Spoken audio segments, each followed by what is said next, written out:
Hello, we're back here today with some more Calc 3 problems, and specifically homework video number 3, which goes over vector fields and line integrals.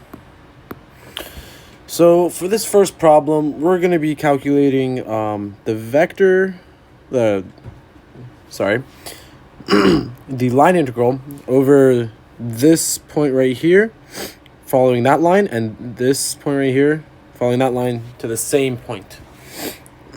And we'll be doing this in two ways. First, we're going to solve for this line right here, and then we're going to follow this curve with an ellipse and then with a parabolic path.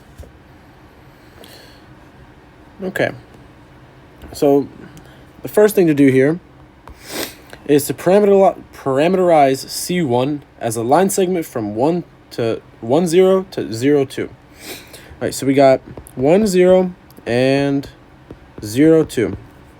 So what we want to do is make this line a function of t, right? So we're going to want something I plus something j. Something I plus something j. Okay, so we're going to look at the start here. We see we got a 1 right here, and that's the x direction. So we know there's going to be a 1 here, a positive 1 right here, because we start at positive 1. And then the 0 is going to be the 0 here. After that, we're going to find out what t we need to put in. And since this is a linear function, we're just going to be using t to the power of 1. So how we know what t value we're going to put in here is it's going to be the change from the start to the change in the end. And first we're going to set up the bounds for t, and that is that when t is equal to 0, we want it to be at the beginning, so this left right here. But when t is at 1, we want it to be at this right point right here. All right, so the change in the x is 1 or 0 minus 1, final minus initial. So we got 0 minus 1, and we got negative 1 for that. And this is going to be divided by whatever ending t value you do. So negative 1 divided by 1, and we get that t is equal to negative 1t. We could do the same thing for the y. So we got 2 minus 0 equals 2, and that's going to be divided by 1 because our t is at 1 at the very end. And we get 2. So plus 2t. So our final parameterization of the line would be 1 minus t, parentheses I, plus 2tj. Okay, now what we're going to do is we are going to compute the line integral of this line right here, straight line. And we're told that our vector field is xi plus yj. So I'm going to write that out right here. F is equal to xi plus yj. And so how we do a line integral is basically we take the integral over the range of c1 of f dot dr.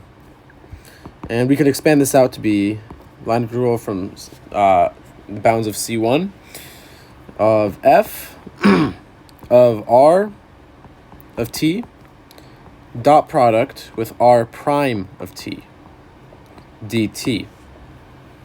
And so all we're going to do is plug in the equations right here. So the first question is, how do we plug in r of t into f? All we have to do here is recognize that this is an x value and this is a y value. And what we're going to do is take this right here, the 1 minus t, and plug it into whatever x we have, and this 2t, and plug it into whatever y we have. So we're going to write this out, and then our bounds are from 0 to 1, because that's what we assigned t to be right here.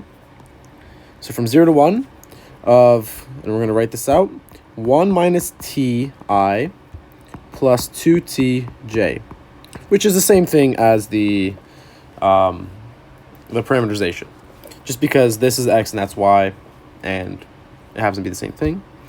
Dot and then we're going to do the derivative of r of t. Take a derivative of the first, the x section, we get it to be negative 1i. And if you take the derivative of 2t, we get plus 2j. And then it's all dt. After this, we're going to evaluate it. It's pretty simple. Integral from 0 to 1 of multiply this with this and then this with this. So we got negative 1 plus t plus 4t dt. Like that. And I can simplify it further, where it is 5t minus 1.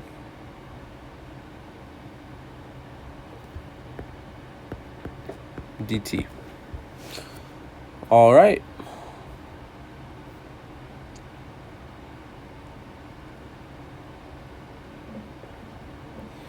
After this, we're going to take the antiderivative of the function. We get 5 over 2 t squared minus t, value from 0 to 1.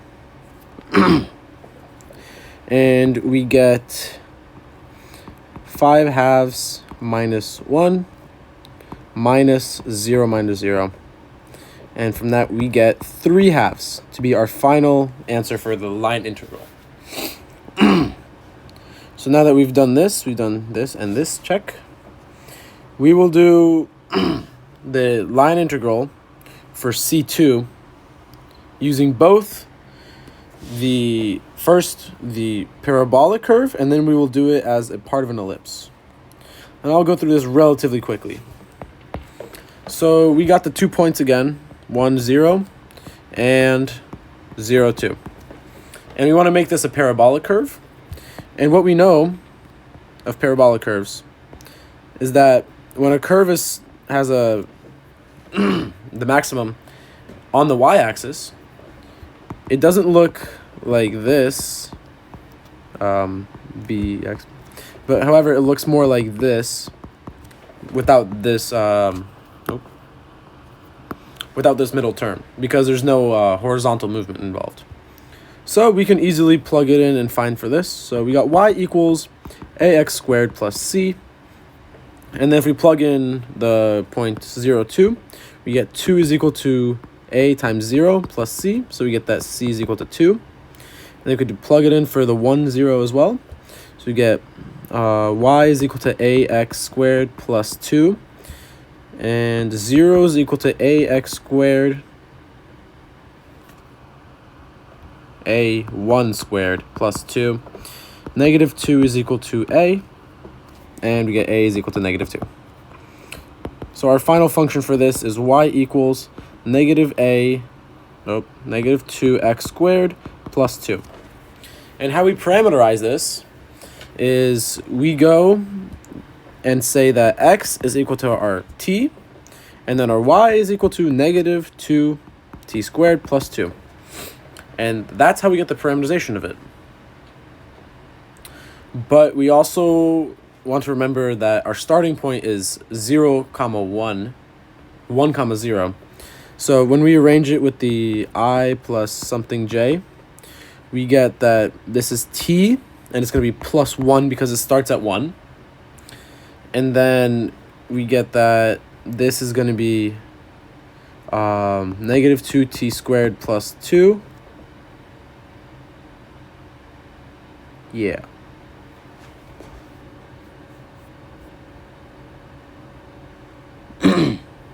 Yeah. Actually, how about we do it another way? We have the curve, which is just t and negative 2t squared plus 2. So what we can do, though we're not supposed to do, is set that the time is starting at the point 1, 0. And what we have to plug into this equation right here to get 1, 0 as our final. And we see that we have to plug in 1 into this for it to become 1, 0. And then we need our final point to be 0, comma 2, which we see we can plug in 0 for this. So we need the t to go from 1 to 0. So what we're going to do is 1 is less than or equal to t is less than or equal to 0. So our bounds are going to be, instead of 0 to 1, it's going to be from 1 to 0. Like that. And then we do, again, integral from c. This is c2 now, of f r of t, dot product r prime of t dt. Plug in our bounds from 1 to 0.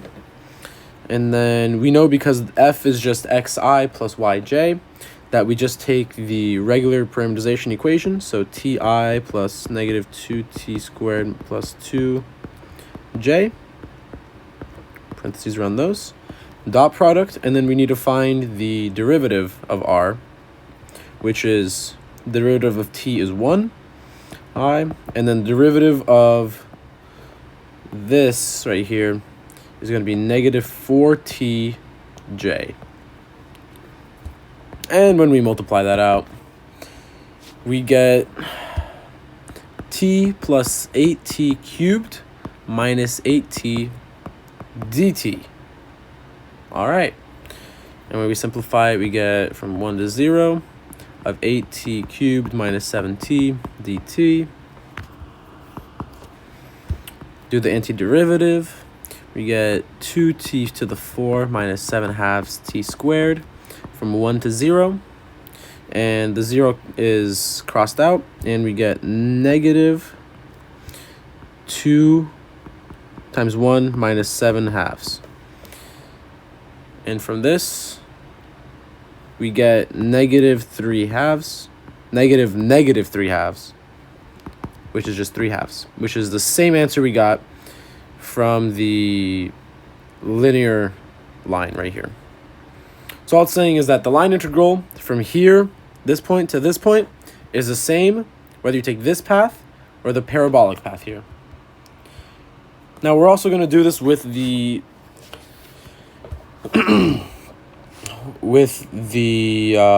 ellipse.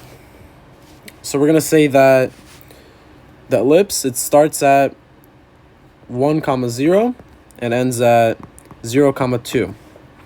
And so what we know about ellipses is it's going to be some form of r cosine of something, at, and this is our x value. And then the y value is also going to be each individual r sine b of t. Actually, no, it should be a of t as well. And what we see is that if the circle is centered, if the ellipse is centered at the center, we don't need any other functions. We don't need any other constants. So we get that when the x reaches the maximum, it's 1 unit in length. So the x is going to be 1 unit in length times cosine of at. And when the y reaches its maximum, it's going to be 2 units in length. So y is equal to 2 sine at. And what we want to do here is also say that 0 is less than or equal to t is less than or equal to 1. So we want the starting point to be here at t equals 0, and then the ending point to be here at t equals 1. So our starting point would be here, which means that the cosine would be 0, and then this would be 0, so that gives us just 1. But then we want our ending point to be equal. How do I explain this? We want our cosine of at to be 0 at t is equal to 1.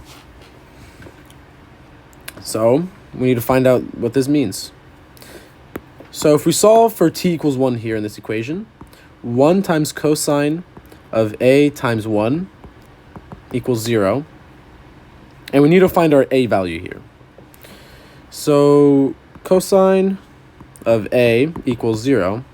This must mean that cosine a is equal to pi over 2. Am I saying this right? Pi over 2? Yep, that should be right. So we have our new equations, which are x equals cosine pi over 2t. And then we got our y, which is sine pi over 2t. And we can make this into our function for parameterization. R of t is equal to cosine pi over 2t I plus 2 sine pi over 2t j. And we're going to do the same thing we did the last time. So this is a C2 circular now. And it's going to be f of r of t dot product with r prime of t dt. Just fill this out. So now our bounds change from 0 to pi over 2 because that's what our t values are. And then f of r is going to be just the same thing as r because our f is xi plus yj. So we got f of r is equal to cosine pi over 2t I plus 2 sine pi over 2t j. It's going to be dot product with the derivative of this thing right here. So if we take the derivative of cosine here, we get that it is equal to pi over 2, negative pi over 2, sine pi over 2t I. And then we're going to plus derivative of this right here. We're going to get pi cosine pi over 2t j. Quite a lot of work there. Okay. So now what we're going to do, we're going to multiply this times that, this times that. From 0 to pi over 2, we get negative pi over 2 sine pi over 2t cosine pi over 2t and plus 2 pi cosine pi over 2t sine pi over 2t dt. Oops, forgot that there. All right, now we can see that this term right here is the same thing as this term right here. So we can just add like terms. And we get that this is equal to 3 halves pi sine pi over 2 t cosine pi over 2 t dt. Yes. After this, we're going to do some little u substitution. But before this, actually, is we're going to pull out this constant right here out in front of the integral. So 3 over 2 pi sine pi over 2t cosine pi over 2t dt.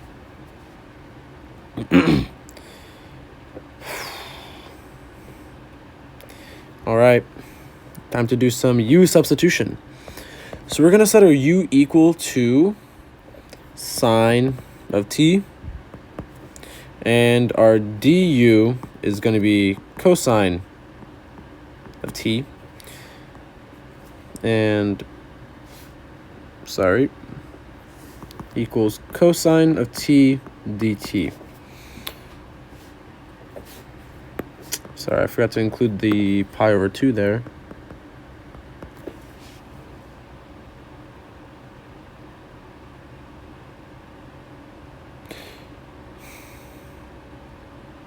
Oh my. I have made a mistake. We're going to set our upper bound of t to pi over 2. Meaning that this term right here is just going to be cosine of t. And then our bounds are going to be from 0 to pi over 2. Let me just fix that real quick.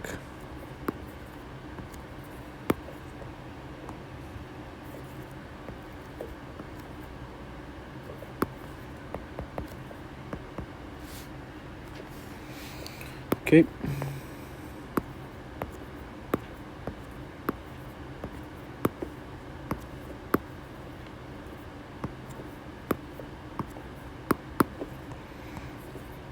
Just a few more to go.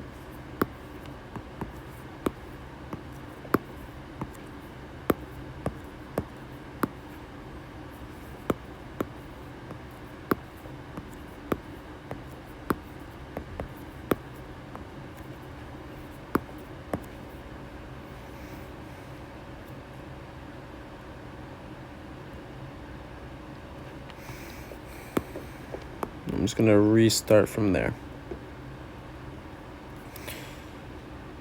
So we're going to pretend like nothing happened here. So r of t is equal to cosine of t I plus 2 sine of t j. And when we plug that into this equation, we get the bounds from 0 to pi over 2, cosine of t I plus 2 sine t j, dot product with the derivative of this equation, which is negative sine of ti plus 2 cosine of t j dt. And after we multiply those out, I'm going to rewrite this.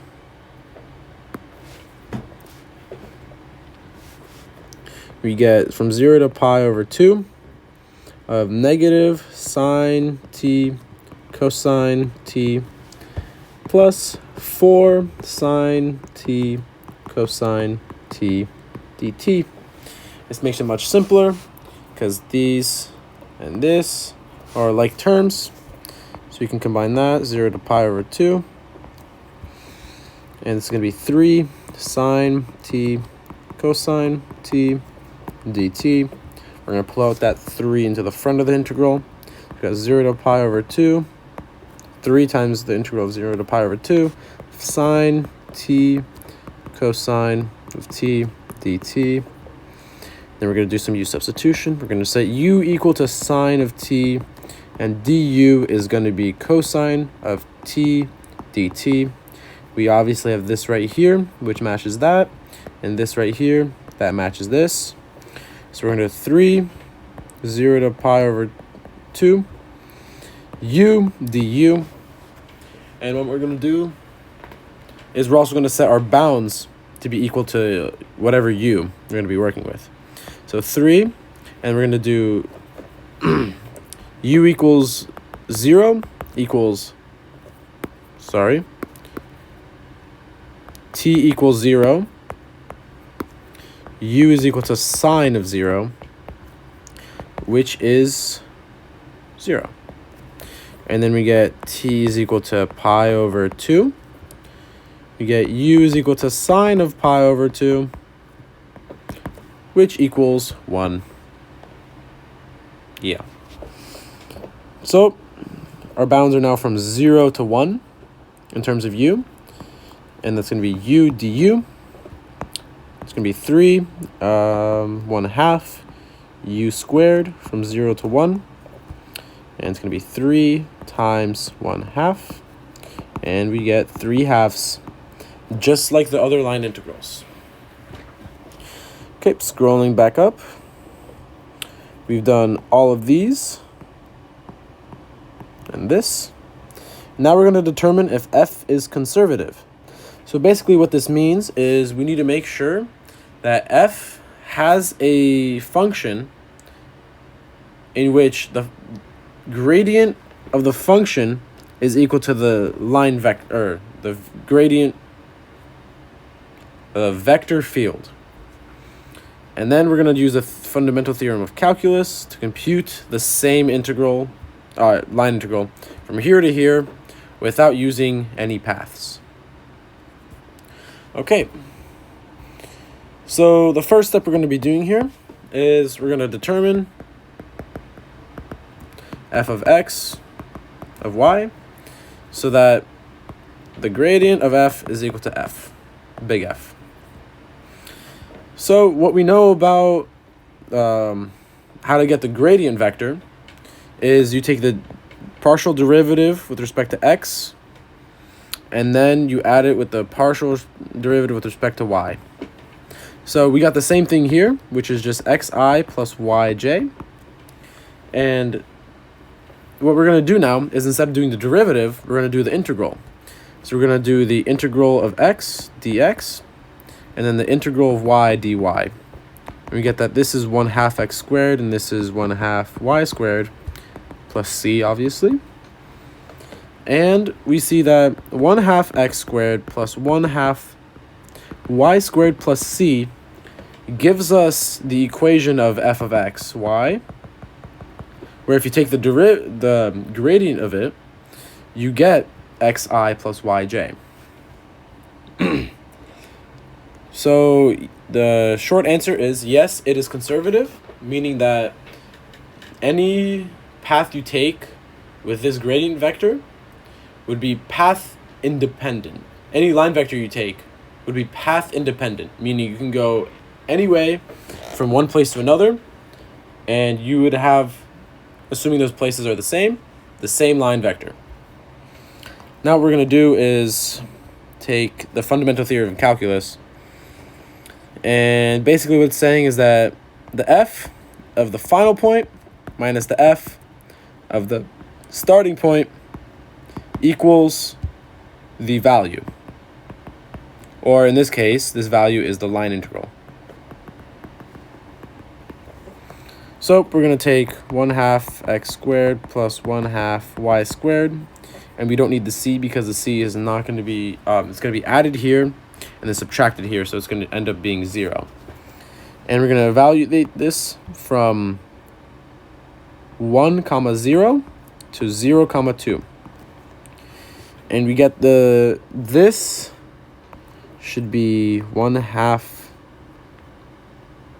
0 squared plus 1/2 2 squared minus 1/2 1 squared plus 1/2 0 squared, 0 plus 2 minus 1/2 plus 0, 2 minus 1/2, and we do get the same answer, is 3/2. So that puts a check on the last equation here. And it says verify your results, compare results from all 4 different ways. We did compare them along the way, and it does confirm the vector's conservativeness. The next problem that we're going to be doing, let us copy this and paste it down below.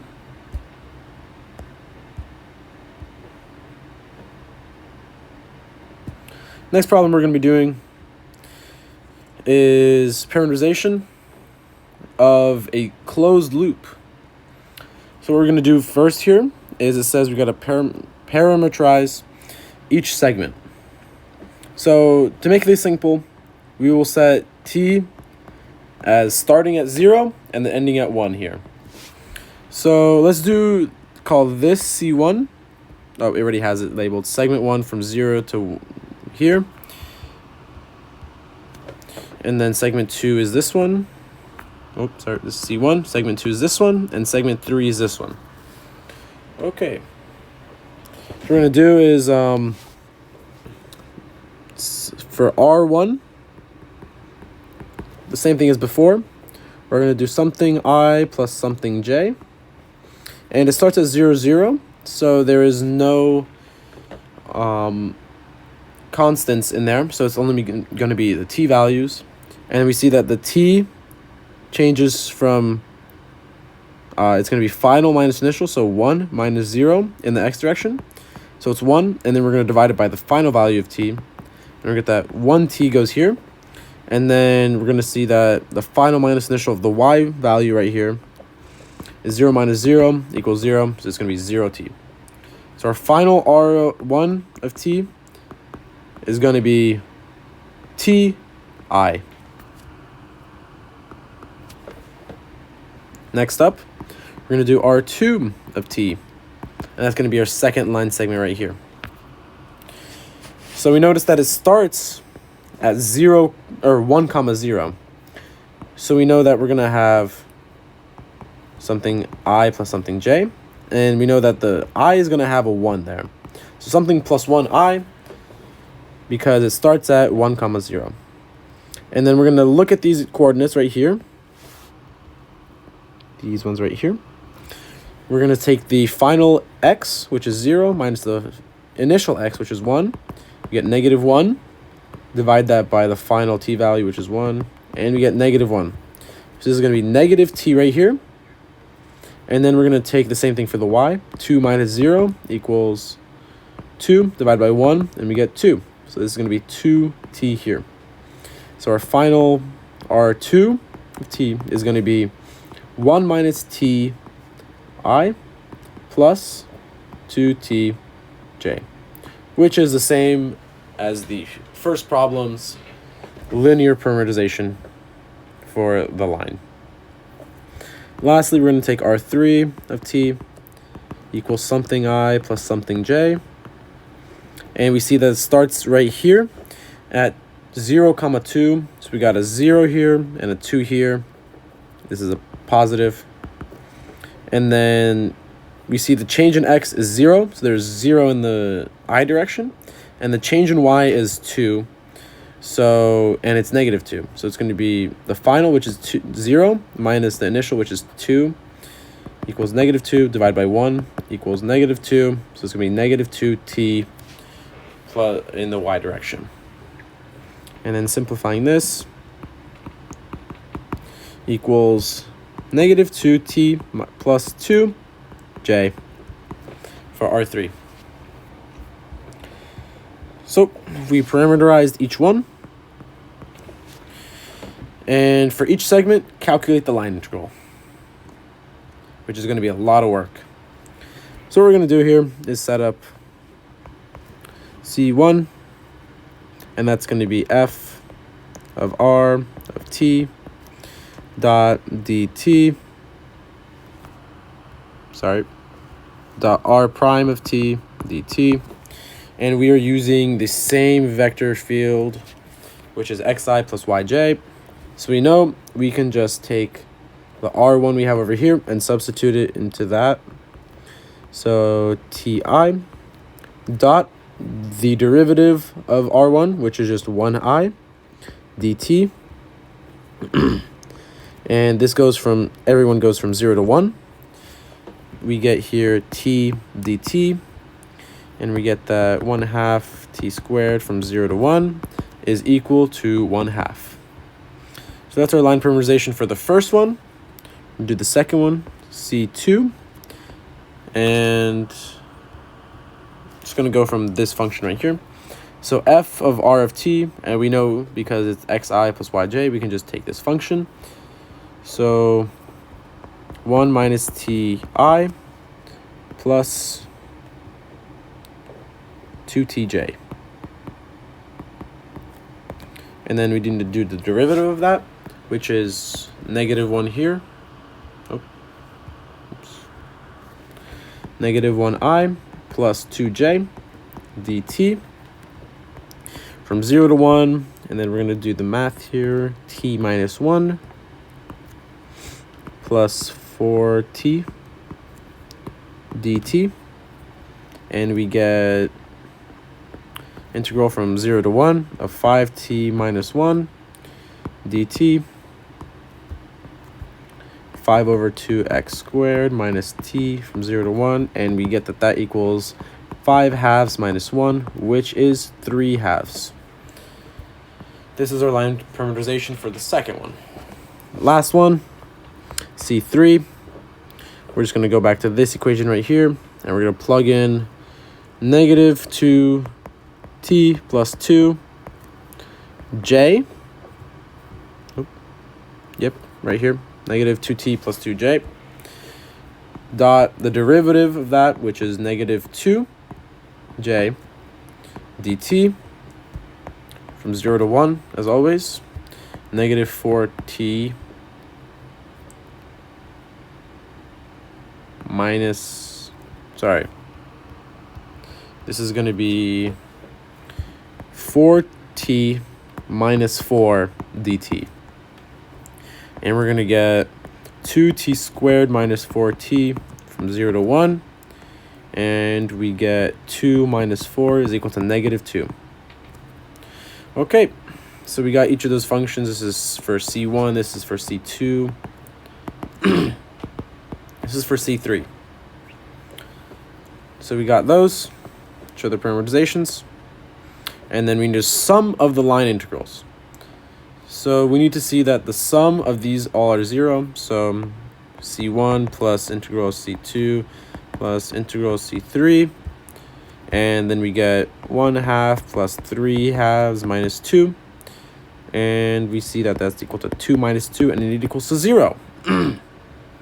Which is because we start right here, and because the vector field is path independent, as proven in the first problem, you know that if you go from any point and go back to the same point, it will go back to 0. The line integral will be 0.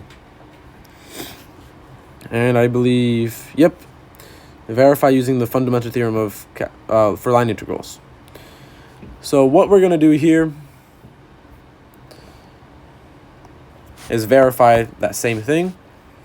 So f is equal to xi plus yj. And as we saw that we can verify again if it's conservative. If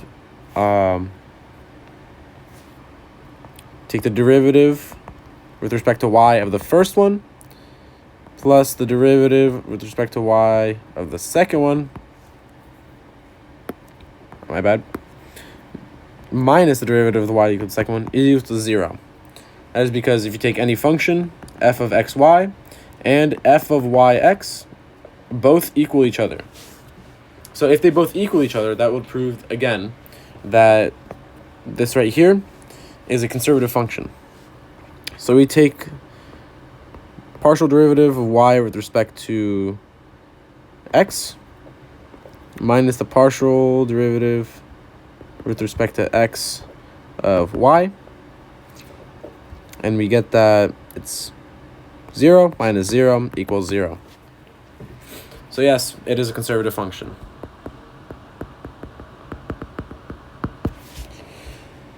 Okay.